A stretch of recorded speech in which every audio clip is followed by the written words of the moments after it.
usually start speaking by now, but I'm fiddling with this microphone. I guess I'm just now figuring out how to work it. What is up with that? Seems all wobbly. There you go. So about last week's episode on taking risks, I took a pretty, I wouldn't be a sizable risk.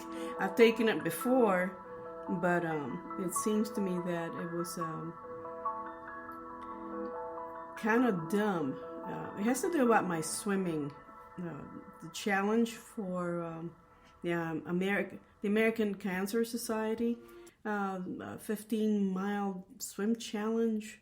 It's the second year for this fundraiser, and last year I was in pretty good shape considering that I was swimming almost daily, and I had broken through a serious phase in my training where I just, after the pandemic, the lockdowns, even though I don't know if I said this before, the last job I had, I was essentially what, I don't know, but I had to be someplace for 12 hours a day or a night, depending whenever powers that be decided to rotate my shift to nights, and I would have to completely overhaul my training schedule. And so I've gotten so fierce with my swimming.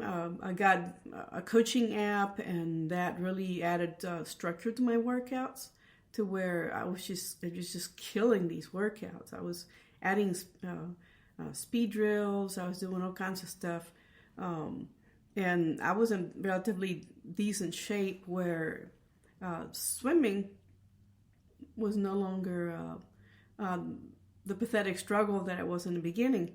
I'm sure I burned a lot more calories when I had no idea what I was doing in the water, compared to when I started to get my act together and became more proficient, because over time I did it for so many times that my swimming improved, just like anything else. You have to, repetition is what actually ingrains new information on the brain, and the body follows. So last year was different. It was hard because of my work schedule, but I still managed to do it. So what I did was I would actually do my workouts, and the distance would be chosen. The workout would be chosen according to the distance that it covered. So if I had 1,000 meter, 1,000-yard goal, then I would choose that workout. And some of the workouts were a little bit above my my swimming skill at the time, but still I had to manipulate the times. This training app is really good, but I kind of caught on to the idea that maybe I should just rework each set, and then just take down the times, make them slower, because the times that came as the default for each one of these workouts, I thought were just unattainable. I really believed that I would have to swim really fast to complete the workouts in time, and so I started to manipulate the times for each one of the sets for each one of the workouts, and it turns out I was swimming much faster than I thought I could. And one day I just said I'm not gonna change the times any longer. So I was swimming both for time and for distance. If you engage in any kind of a sport, you'll know you have to train both ways. So when I finished the 15 miles, the last 2 miles, 2.1 miles I did in an outdoor pool at my club, and it was over 100 degrees outside, and it was a great day to swim, but it was a stupid way to swim because I completed most of it free stroke. So naturally, the Speedo that I wear has left some marks on my back and my shoulders that were really painful, because that I don't get a lot of sun. I usually cover it up. So those areas, especially over bones, the shoulders and the shoulder blades. They were pretty painful, and I was so dehydrated. But I just said I'm not going to be out of this pool until I'm done, because I was actually right at the end of July, because it's from July 1st to the 30th, and I said, well, I've got to breach this 15 mile. I think it's a little bit over 15 mile, but I just screeched by. And the end of the month, and I finished my 15 miles. So that was quite an accomplishment for me. So this year, I wasn't sure how I was going to go about it. The job is gone. So if you've been with me for a while, that no longer work 12-hour day shifts. And I don't have to worry about these long hours, but I had not been training in any way. I haven't been doing any structural workouts. I'll wrap up the story just momentarily, because I wanted to segue on to the risk lesson from last week. I'm still a little sleepy and tired from this last week's swimming.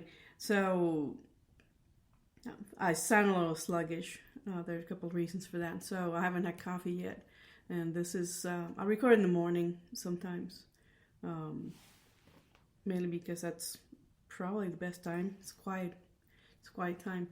So I'm not using the structured workouts that I had last year. And that kind of freaked me out a little bit, because I thought it was probably, I can swim, but I felt a little, not fatigued, but I felt challenged because I hadn't been in the water for a few months, not consistently like I'm used to. And I was really concerned. And all it takes is just doing something really stupid in the water, you get hurt, and then you can't do the challenge. And I decided to raise the funds that I want to raised to $1,000. I thought that was a nice, risky treat for myself. It happens. I raised all $1,000, but it's a whole lot more confident than last year when I had no idea how much I wanted to raise. So I got it down to $200, and it was like $150 what I managed to raise. So yeah, the month is still young. Today is the 11th. So I'm already halfway done with my challenge. So I got 7.5, which is weird. I don't like to do half anything or quarter anything, but that's how the numbers work. And I'm at the middle point right now as of Saturday morning. I got 7.5 miles into my challenge. So I'm not sure how I'm going to complete it this week. I really wanted to complete it before the 15th, to do the 15 miles, or maybe 15 days. I would average a mile a day, even though I don't swim a mile a day exactly. I try to push like a mile plus, or 2 miles in each session. The pool right now where I swim is it's at like 80 miles. It's a long drive, so by the time I get there and I just jump in, and I haven't been warming up. So this week I probably changed that a little bit and bring some equipment and some paddles and get my fins out and gonna challenge my body a little bit more. But I built strength through just jumping in. So that was the big risky thing that I wanted to talk about last week. I just started not swimming yet, and it was kind of like I was on the fence how I was gonna approach it. And I just got in the pool and I just did it. Just like the first time I did my first 1,000 yards contiguous, not getting out of the water at all, finished. That was a strange accomplishment, because I could see it in my mind, like, if I can swim, while I was swimming, if I can swim 500, I can do 600. Then I would touch the wall and flip, and if I can do 600, I can do 700. And by then I had already thought, I can do 1,000. To maybe I'll get up to 800, and next time do 1,000. And something in me said, no, I'm doing it today. So I did 1,000, and I kind of saw it as a flashy marquee, Vegas marquee in my mind. 1,000, the number 1,000 was really enticing, and I wanted that number. So I told myself, go get that 1,000, give me that 1,000 yards, and I did. So that's all about the risk that I was talking about last week. Do something really scary. It was scary because, that's so scary. You can't. It's not like I couldn't stop swimming, and I could say, no, I can do this in sections over a period of time. No, I wanted it that day. I didn't want it tomorrow. Didn't want it 2 weeks from that time, from that moment. I wanted it on the spot. So risk involves actually jumping in. And sometimes you have no warm-up. You just want it, and you take that step to get you closer to the things you want to accomplish. So I haven't been warming up, but this week I thought, just go ahead and I need to do some drills. That's kind of lazy. But the swimming, the longest swim that I've done was the 2,000, it was 2.1 miles. And this week I started kind of weird with the numbers. All indoor pool, but I had to spend a little bit of time at the outdoor pool, which is really refreshing, but I ended up with the same problem. My back is itching horribly right now. Hopefully it's not as sunburned as I was last year, because it's pretty annoying. So this is probably the coolest shirt I can wear right now. It was worth the risk, but I try to stay in the indoor pool as much as I can until I get a rash guard on and keep the sun off my back. But I completed Saturdays up to 7.5, all without alternating strokes. I actually did it all, and that was the biggest challenge. It's just not trying to, when I get a little tired and then switching to backstroke or breaststroke for a little while, and you can't do breaststroke for extended periods because you have to be really warmed up to do that, and especially the hip flexors. It's punishing. It's my favorite. The breaststroke is my favorite. I'm not good with the butterfly just yet. I should really tackle that, but I just want to get miles in. I just want to get the distance covered. So enough with about the swimming. I'm still collecting donations. The link to my Facebook page for this fundraiser is still up, and I would appreciate it. And any donation you can give to American Cancer Society's 15-mile swim challenge for the month of July, in which I'm participating, in case you just join me. And so I was thinking about transitioning away from that, because I'm still deciding if I'm going to go swimming today or tomorrow, but it's going to get done one way or the other. So last week, I was talking about taking a risk, doing something really scary, the thing that we want that we're not sure we can accomplish. So I was thinking about the boxer videos that I posted to my YouTube blog. If you haven't gone over there, take a look. I understand it's boxing, and if you're not into boxing, it's a physical activity. People get hurt. People get hurt in any kind of sport. But the important thing that I found was listening to the coaches not only smack talk to each other, trying to motivate their fighters, but it was the constant reminder of don't admire your work. So most of us suffer from the same problem. Admiring one's work is losing focus. So you do one thing, and you're kind of taken aback by it, because you go, "Whoa, I didn't know I could do that or this," and the disbelief is exactly what those coaches are talking about. So maybe we're going to go back and kind of find it when they say it. I find it really fascinating, because you have to notice. If you get hit, I know someone who fights there, so they get hit in the face a lot. And I ended up bleeding all over the place. I know, because it's some video, and just bled like a stuck pig, and I'm just trying not to chuckle, but it was one of those, you take it for what it is.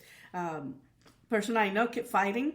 That fight had to be called, because it was just too much. The other coach was like, I don't want all that blood to get on my fighter. It was pretty funny.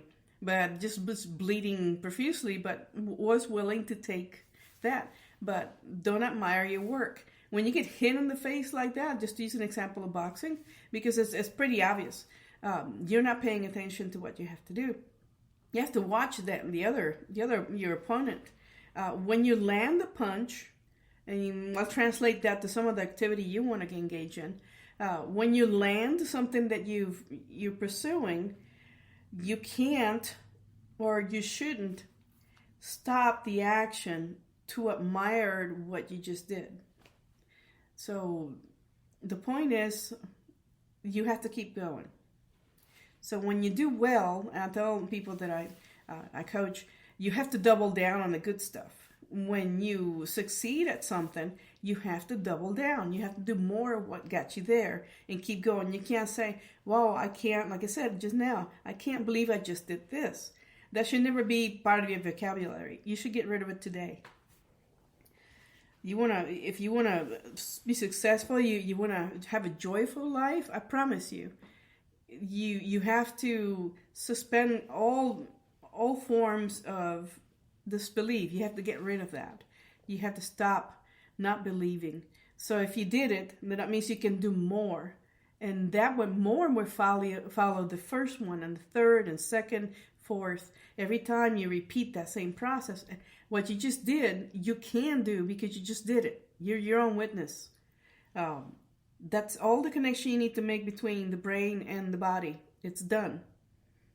If you can shoot hoops, if you land it, if you're able to throw the ball and the ball made it, even if it touches the rim and it goes through into the basket, you made it. That means you can make another one, and another one, and another one, but you have to keep at it. You may not land every single thing that you do, but the first time you do it, it's proof that you can do it. And that's why I'm talking about working from the goal. So these films were, I named them Working from the Goal because this is what I called the process of actually engaging in the activity that you want to engage in, and the thing that you want to improve about yourself. It's something that you want to learn, something that you want to do, accomplish, etc. So it is a joyful moment when a fighter lands that punch in the other guy's face, or a gal, because there are women fighting there. So it's all about technique, and it's all about strategy. So if you have a weak strategy that every time that you triumph, you have to celebrate. First of all, are you finished with what you're doing? If you're in a fight and you have 3 rounds, and I'm going back to the boxers because it's timed. And like most sports, everything, the activity is timed. So if you score a goal, if you land that punch, and you get the other guy off kilter, you're doing it correctly. You're advancing to the next level. So you have to keep going. That's one thing I've learned: don't stop to correct mistakes, and don't stop to admire your. Everything that you've done correctly. You've done correctly, you keep going. I learned that as a youngster. Didn't get along with my piano teacher for a variety of reasons. But this one thing that I took with me was that when you play and you make a mistake, you don't stop. Because and I didn't get it back then, you train in hand and eye coordination. If you stop to fix it, you just broke the entire chain of events that get you from point A to point B and possibly to that point C. You're going someplace. So if you go back and look at the videos I'm going back and forth because there's so many things that I could list that utilize the same concept of anything you do, basically. If you're a cook and you miss a step, that could be a problem. You see, it doesn't translate that well, so that's why you have a recipe, right? So you have instructions. But once you practice it enough, you have a sequence. And usually the sequence, and cooking is not as much. Baking is like chemistry, it's science. And unless you know what you're doing and you want to add variety or you can substitute, if you forget something in the chain, you're breaking the product, you're breaking the outcome. Something's going to come out the other end. It may not be exactly what you wanted. It could be a change in texture. It can be the flavor is not right. It may not cook.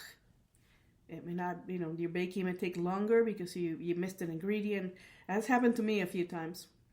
So it always prompts me to make sure that the recipe is there, the instructions are there, and that the sequence of events happen exactly as has been tested. Because if you have a recipe, that means that it's been tested by someone else.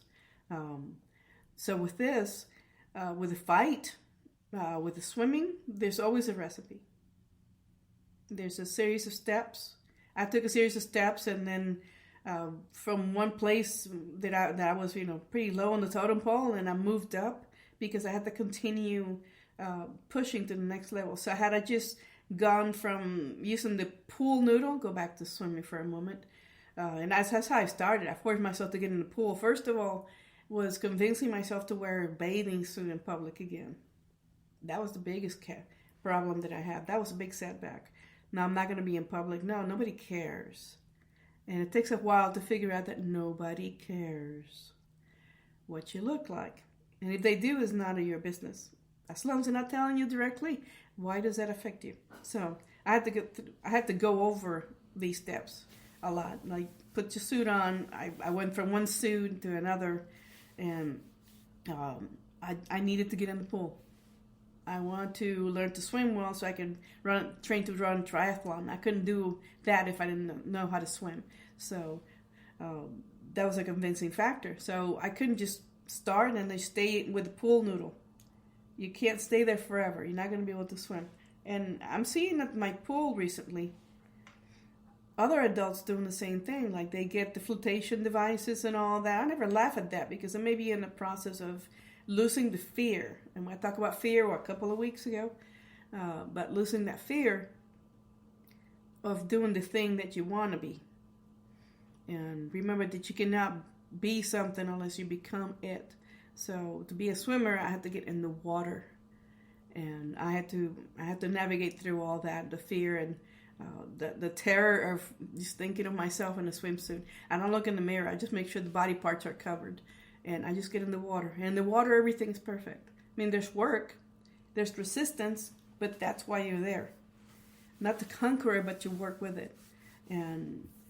But conquering the stuff that happens on the surface, on dry land, and in my own mind, those were the little fights I had to win first. So I'm seeing a lot more adults at that swimming pool, and not on the lap pool yet.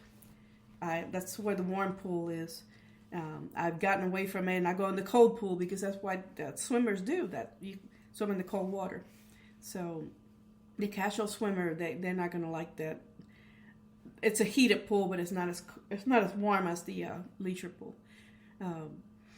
So I'm seeing a lot of the same behaviors that I went through before with my own swimming.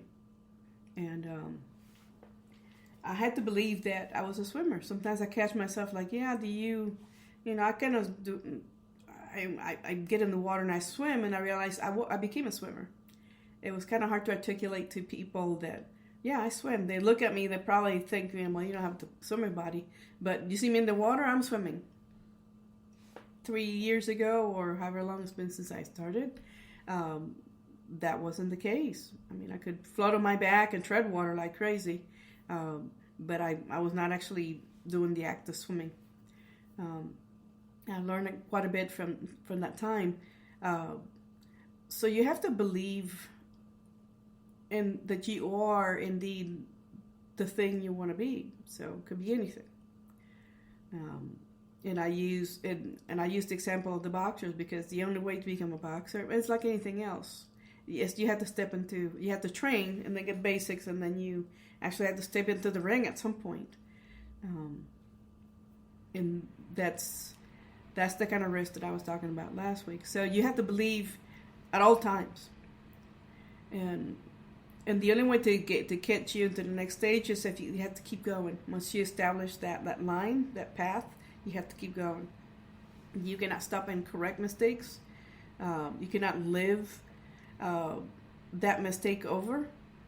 It's done. You just went through it. You keep going, and you're just aware that you made that mistake. As you keep going, the steps will change, and you'll improve. So I'm watching people always at the gym doing the same thing. I see them in the distance, and they're transitioning to the next step, the next stage. Sometimes I don't see people anymore. Maybe they gave up. Who's to say? They're still maybe dwelling on something that they're hung up on. So again, don't stop to admire your own work. When you do something correctly, you do something that's positive, and it moves you to the next stage, believe it. So this week is going to be about belief. And belief is going to have to take a little bit of work. You have to use your imagination in order to activate that part of you that wants to be that person, whatever it is that you're pursuing. And to activate, you have to do some mental exercises. You have to imagine more. And like I told you a while back, when the pools, well, all the clubs were closed nationwide, you couldn't go to a gym for many months. I had no access to a swimming pool. I mean, I went to work. Like I said, I was, I had to go to a job where it was essential. And I was just really relishing my time in the pool. I was just getting good. Not good. I was just actually transitioning. You know, it's not as bumpy a road anymore at that stage. And I'm thinking I was just joining a running club so I can start running and adding that to my training. And like the next day, went out to went outing with the group, and like the next day, and that was on Sunday and Monday morning that the news did. That was March 27th. It's pretty bad when you remember that. The day I couldn't go back in the gym. And I had many plans, and I was dropping a few pounds here and there, and I was feeling pretty confident. And those conditions were changed, and they were out of my control. So I let myself go really bad, I have to say that. The outdoors were still open. I could have gone to parks and walked and done some exercises at home, and I neglected to do these things. So you can't get bogged down by the changes of your environment.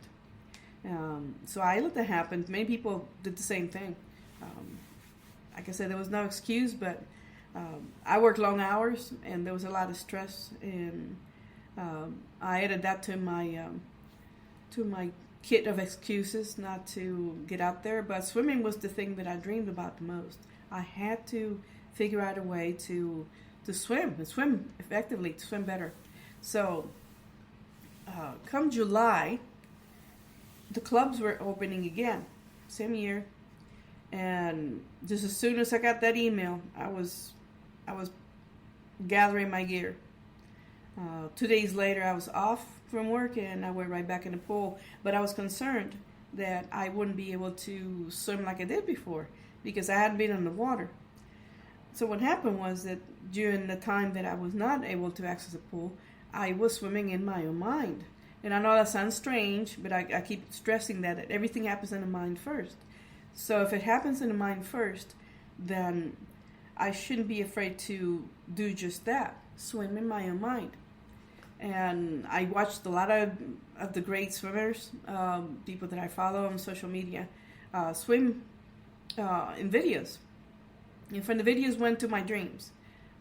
Most of my dreams for a while, for at least a couple of months, were nothing more than just me being underwater, swimming in the ocean, and just places where I normally wouldn't be, of course. Scary, risky things. And that was the quality of my dreams. And I made sure to place myself anywhere I wanted to be. And you can be anywhere in your dreams. It's limitless.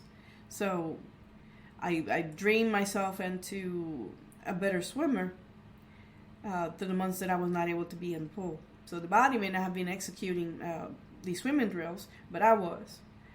When I got in the pool for the first time, I jumped in. The water felt wonderful, and just as soon as I went underwater, it felt so natural. Because I was still a little skittish about being underwater.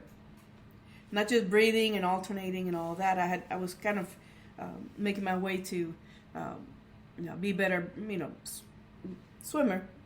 And breathing better, actually. And I surprised myself. And then I kind of remind myself of my own training that okay, I can do this. I'm doing this. And I moved on from that. Um, about that week later on in October, so this is July, and by October, I decided to do the World Swim Day. Yeah, I know it's kind of like a challenge, and you post on social media and all that. They did this to create awareness of swimming, the benefits of swimming, and to encourage people to learn to swim and so on. And I was totally into that. And this is the one crucial day when I actually swam 1,000 yards just straight through. That was in October 23rd, so I remember the date. And I just still couldn't believe it. But then I stopped myself again from disbelieving that I had done it, because I did. I talked myself into doing it. So what the mind thinks, it translates to the body taking physical action. But you have to, repetition is really important. So you have to picture yourself as the thing you want to be. So when I go into believing, you have to imagine and activate. So these should be two separate points, but I want to put them together today, mainly because you should be able to transition from one to the other very quickly in the same shot. I'm not talking about it's going to take you weeks to believe in yourself. It shouldn't. But if it does, so be it. But then as you're believing more, like you do something that you didn't think you could do, you can rejoice, but not so much where you admire your own work. Just like the boxers, once you throw that punch and you connect, or you're a martial artist and you connect something, connection gives you feedback, right? So if you get feedback from, like I did from the pool, where my mind made the connection, that my mind told the body, this is what you do when you're back in the water, it seemed perfectly natural, like I never stopped swimming. So for the boxer, same thing, the feedback. When you land that punch, you have to keep punching. You have to keep looking for ways to get out, because it's strategy. So this is a strategy. Once you tell yourself, and you have to repeat it, because repetition is key here. Auto-suggestion is something that definitely has to be practiced more in anything you do. And once you believe, you have to tell yourself, I can do anything. I can do X, whatever it is that you're pursuing. And then you have to imagine it. You have to see yourself doing the thing that you want to do. You can do it by doing, and you also, in your mind, you have to see it first. So it could happen within a matter of seconds or minutes in the same session. This is not about a meditation. This is rather more like you're reshaping your self-image. So let me tell you about self-image. However it is that you feel about yourself has to go bye-bye. If it's not working, it has to go away. And it's going to take a while for you to make it go away, and then replace it with something you want. And your old self is comfortable. Like I said before, your brain is used to that programming, and it's going to want to keep doing things because that's what they know.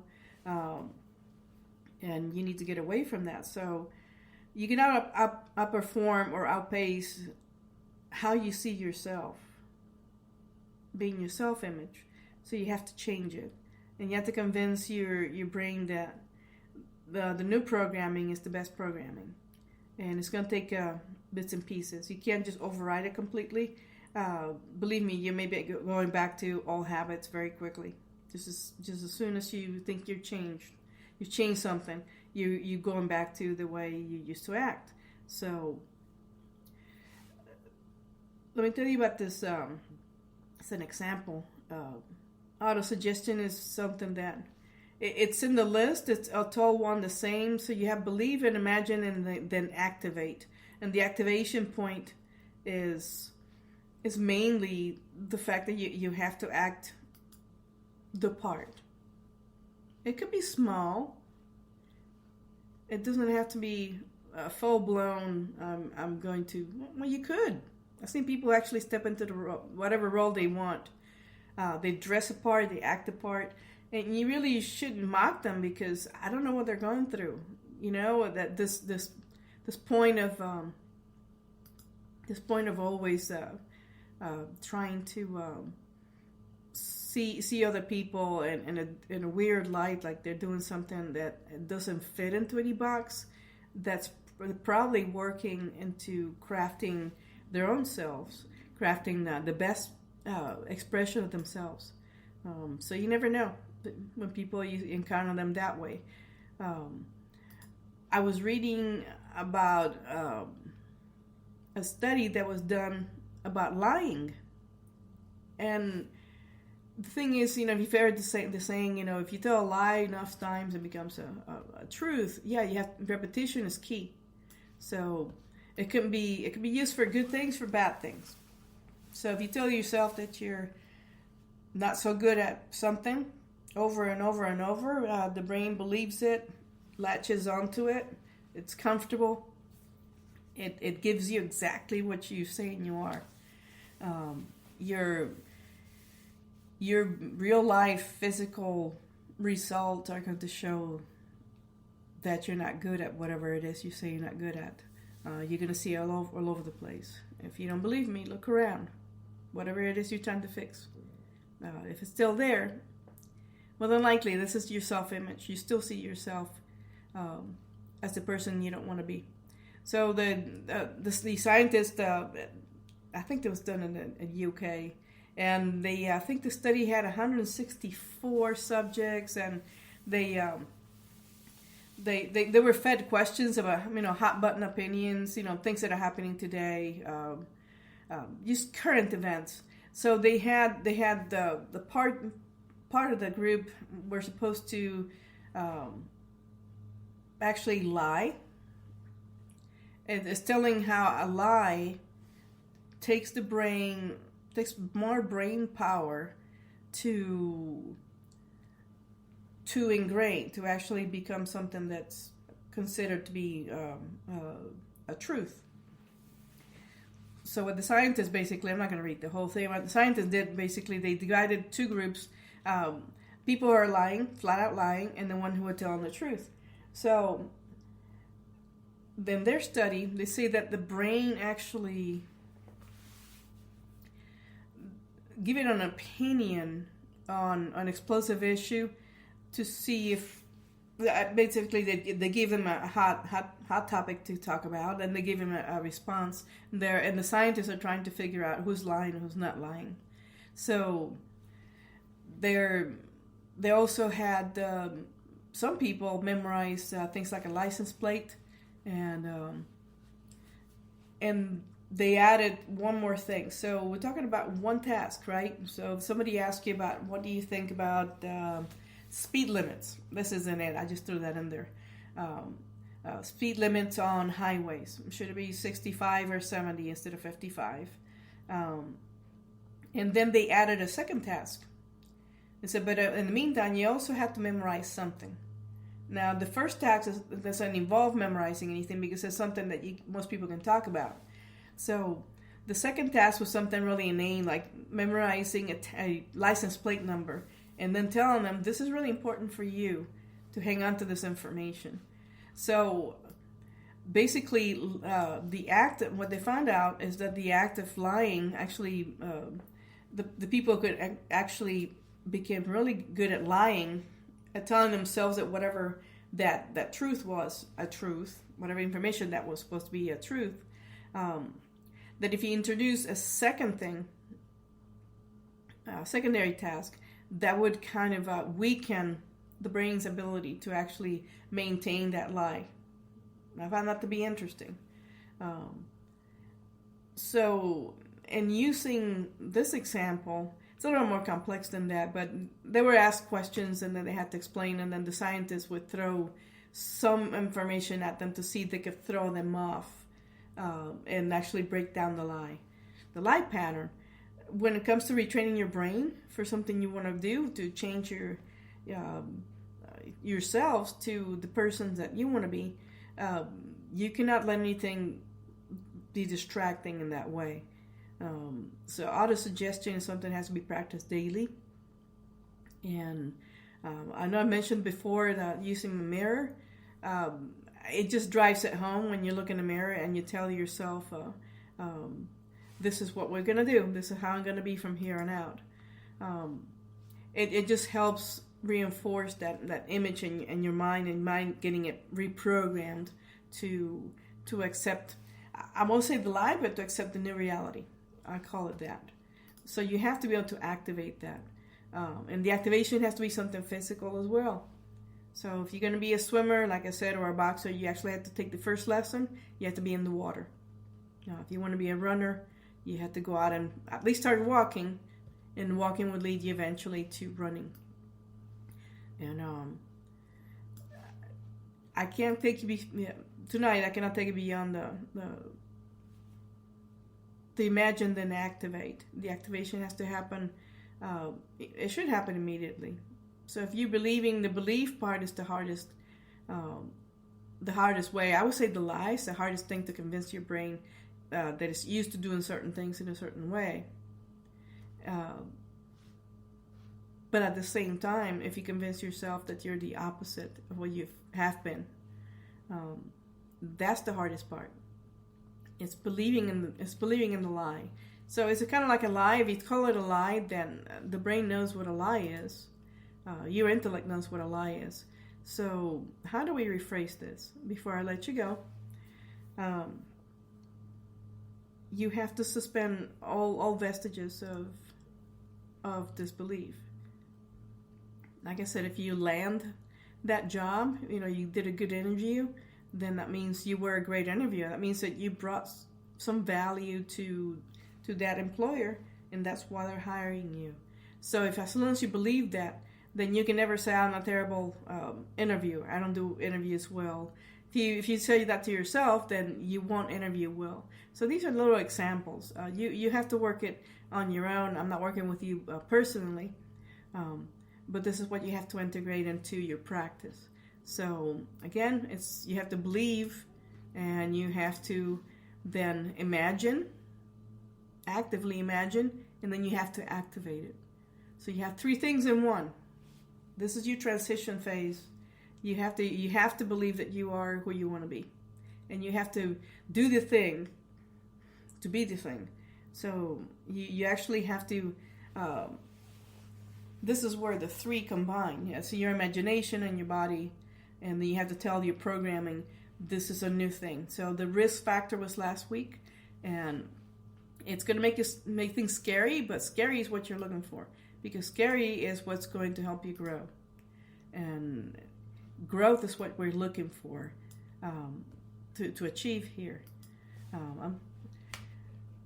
I'm a little long on time. No, I'm actually exactly on the time, so I'm going to let that simmer, and I hope you get something from tonight's show. I will catch you next week with something a little bit more active. I'm a little tired from it's late from my swimming. But just remember, just believe. You have to start believing now. There's no choice but to start believing now. And with that, I'm going to let you go. And I bid you good night. And this is In the Pursuit of Joy podcast. I wish you a joyful week.